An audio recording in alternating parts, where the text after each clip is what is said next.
এখন আছি আমি ওপরের ঘরে, আর দিদা ওদিকে স্নান করতে চলে গেছে, আর আমাকেও স্নান করার জন্য বলছে।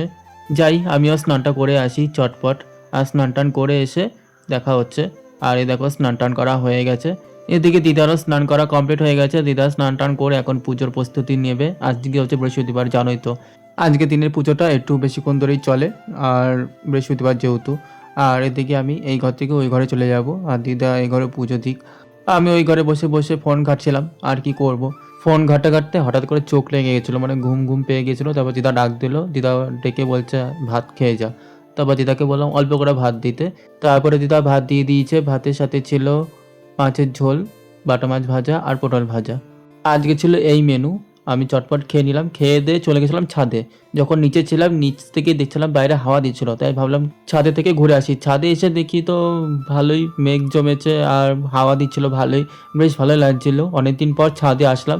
ছাদে এসে তো বেশ ভালোই লাগছিল। আর এদিকে পাশের বাড়ির দিদাকে দেখছিলাম, মানে পাশের বাড়ির দিদা বলতে লক্ষ্মী মাসির মা। মানে সুতোগুলো তুলে নিচ্ছিল, মানে বৃষ্টিতে তো ভিজে না যায়। অলরেডি দুই পাশের আড়ে সুতো তুলে নিয়েছে, এই দেখো তুলে নিয়েছে, আরেক ধাপ তুলে নিয়েছে, আর ওই সাইডেও ছিল কিছু। পরপর তুলে নিচ্ছিল। পরপর তুলে নিয়ে এখন চলে যাবে দিদা বাড়িতে। তার কিছুক্ষণ পরে বৃষ্টি নেমে পড়েছিল। আর আমি এদিকে দাঁড়িয়ে দাঁড়িয়ে দেখছিলাম উপর থেকে।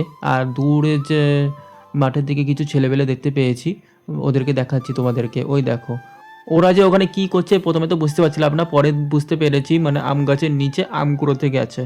মানে এই ঝড়ের মধ্যে আম পড়বে স্বাভাবিক, আম কুড়োতে গেছে। তারপরে আমটুম কুড়োচ্ছে ওরা, আর আমি দূর থেকে দেখছিলাম। কিন্তু ওরা অনেকটা দূরে রয়েছে, আমি কিন্তু জুম করে নিয়েছি 3x-এ।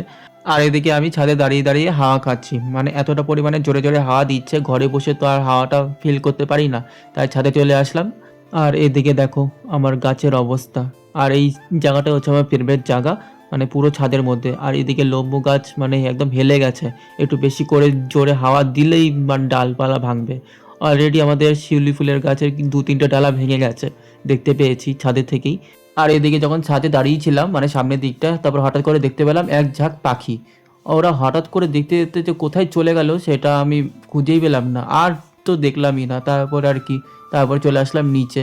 নিচে এসে তারপরে কিছুক্ষণ জানলার ধারে বসেছিলাম। তার আগে আমি একটু গা হাত পা মুছে নিলাম। গা হাত পা মুছবো কি, মানে বৃষ্টি পড়ছিল, মানে গা হাত পা পুরো ভিজে গেছিলো।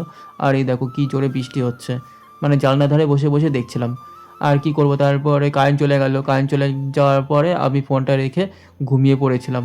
তারপরে এই উঠলাম, মানে আজকে উঠেছি প্রায় 8টার সময়, মানে ঘুমিয়েছি মানে 5টা 5:30টার দিকে, উঠেছি 8টায়। মানে দিদাই ডেকে তুলেছে, নাহলে তো আমি উঠতামই না। তারপরে আমি বাথরুম থেকে হাত মুখটা ধুয়ে চলে আসলাম, ধুয়ে টুয়ে ঘরে এসে বসেছিলাম। আর এদিকে আমি ফোন খাচ্ছিলাম। তারপরে কিছুক্ষণ বাদে দিদা রাতে ডিনার দিয়ে দিয়েছে। ডিনারে ছিল ওই ডিম সিদ্ধ, আলু সিদ্ধ, আর পটল ভাজা, আর বাটা মাছের ঝোল, আর একটা কি একটা যেন ছিল।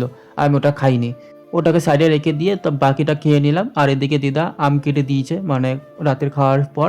চলো এখনকার জন্য এটুকু, আবার দেখা হচ্ছে নেক্সট ব্লগে। টাটা।